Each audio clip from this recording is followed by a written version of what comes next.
And here on The Vibe, we capture the hottest trends of the world and the most heartwarming stories of today. Now we head to a Hong Kong exhibition where some of China's most traditional craft skills are being celebrated.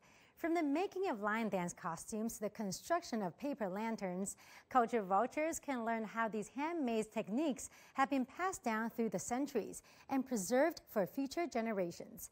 Reporter Richard Kimber finds out how the museum is part of efforts to inspire a new wave of craftsmanship in the city. It's a long-forgotten skill. Local Hong Kong craftsman Eve Chan is moulding thin sheets of tin into traditional teacups. It's one of many techniques on display at his workshop and jewellery store, which promotes handmade products from around the world.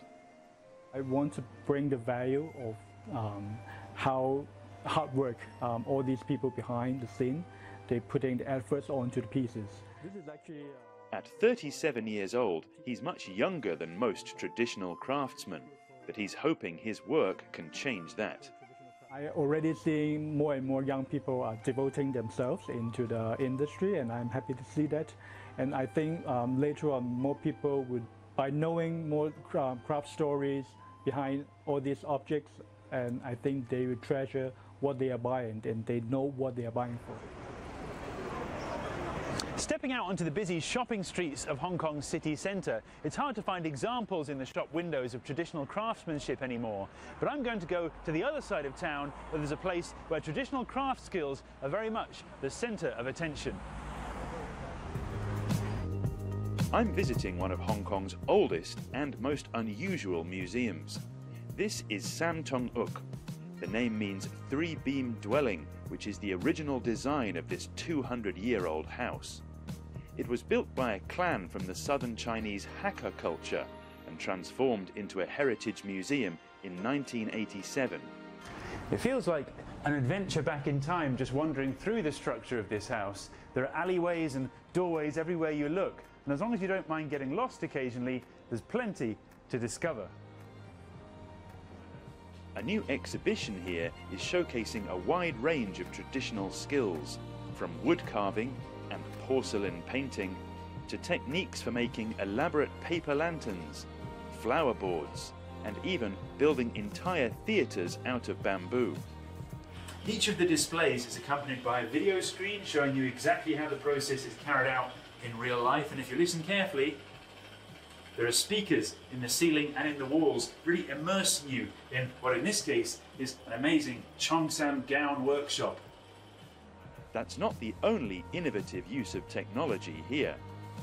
One of the most fun elements about this museum is that there are so many interactive displays, so if you want to learn about traditional Chinese music, just try playing some.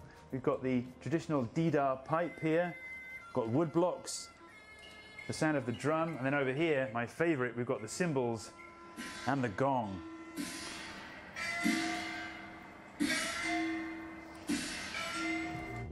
It's all part of efforts to break the mould of a typical museum experience. We open up the showcase. We let the people actually get close to the object, to the artwork, so that they can see for themselves what these items really are. For instance, the lion head beside me, you see really from the beginning and to the end, you see how they make the bamboo structure, and then they lay on top of the paper, and then they started to paint on top of the lion head, and then they decorate the lion head. And this is really for the people to actually understand what the craftsmanship is.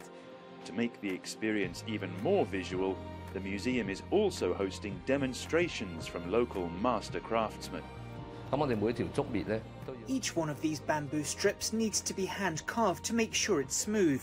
We make our own glue, cut our own sandpaper and add the bamboo strips one by one. It requires a lot of skill to stick the paper on top of the frame neatly, which is crucial for making a beautiful lion's head. The exhibition's organisers hope it can not only celebrate the cultural history of these unique skills, but also help to spark more interest in traditional craftsmanship among a new generation of creative innovators just like Eve Chan. Richard Kimber for CGTN in Hong Kong.